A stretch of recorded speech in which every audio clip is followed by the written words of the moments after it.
Senhora Presidente, senhoras e senhores deputados, senhora Vereadora, em primeiro lugar dá nota de que, não obstante a tentativa de confusão, a verdade é que importa de facto esclarecer aquela que representa a existência da NATO naquele que é o cenário mundial, sobretudo pós-Segunda Guerra Mundial. Importa esclarecer porque foram ditas aqui algumas palavras que poderiam, em determinado momento, induzir em erro quem nos estiver a ouvir e, de certa forma, infligir negativamente na imagem daquela que é a organização que se regozija exatamente por ser o oposto do que foi afirmado aqui.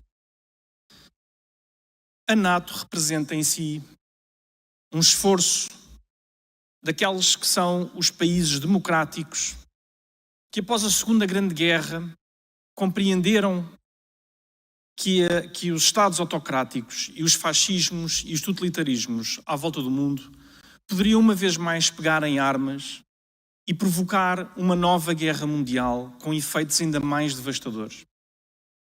A ideia de uma força reunida de vários países, de várias democracias, deveria ser uma mensagem dissuasora a todos aqueles que olham para o mundo e para a humanidade apenas e só como um espaço de expansão de uma ideologia e não como um espaço de comunhão de vontades, de crescimento na diferença, em suma, de evolução da própria humanidade. Foi dito aqui que a NATO representava uma missão imperialista, agressora. Importa esclarecer que provavelmente quem o proferiu não tem um conhecimento real sobre aquilo que a NATO representa, mas eventualmente um conhecimento que lhe foi transmitido por terceiros e que não corresponde de toda à realidade. Isto de vivermos em escolas fechadas tem inevitavelmente esta enorme consequência. O facto de estarmos permeáveis a uma realidade e a uma visão do mundo e não permeáveis ao contacto com as realidades do mundo. E eu quero aqui dar só apenas alguns exemplos para que se compreenda a enorme diferença que a NATO representa de outras organizações e de outros pactos e alianças que já existiram e que, na realidade, essas sim foram verdadeiras máquinas de espalhar terror, de expansão ideológica e militar e nunca, em circunstância alguma, de defesa de um conjunto de interesses que alicerçavam nesse princípio base de vivermos todos em liberdade. Desde logo, recordo que a NATO existe como estrutura defensiva, faz parte dos seus estatutos e tem uma particularidade que, se calhar, em comparação com outras organizações, daqueles que vieram cá falar, que aqueles que vieram cá falar, se calhar conhecem até melhor, eu diria que é uma diferença imensa. Desde logo, a adesão à NATO parte do princípio da partilha dessa vontade por parte das democracias que sujeitam essa mesma vontade às suas assembleias e onde os seus deputados da nação decidem, por maioria, a adesão a essa organização. Já outras organizações, como por exemplo era o Pacto de Varsóvia, a adesão era feita por imposição militar.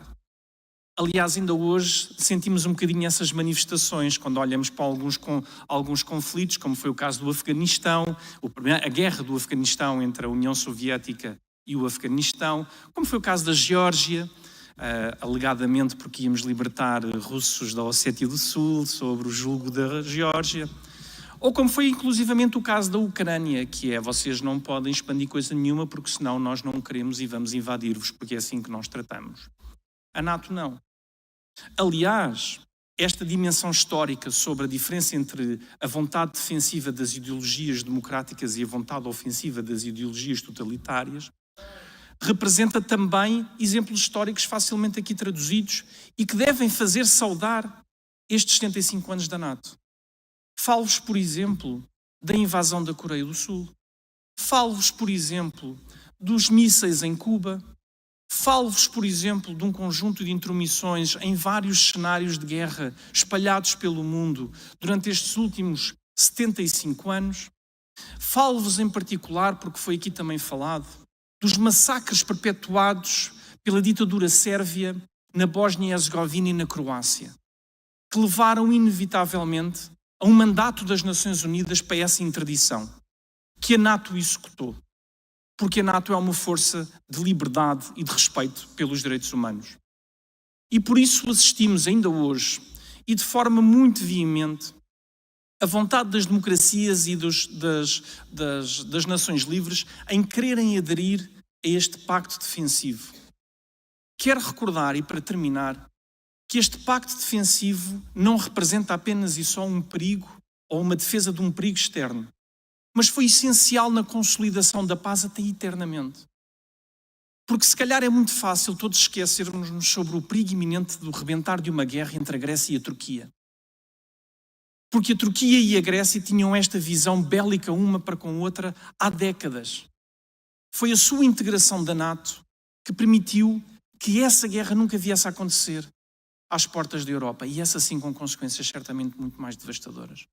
Por isso, quando hoje celebramos 75 anos da NATO, celebramos inevitavelmente 75 anos de uma paz sem paralelo na dimensão da nossa humanidade e na história do nosso planeta.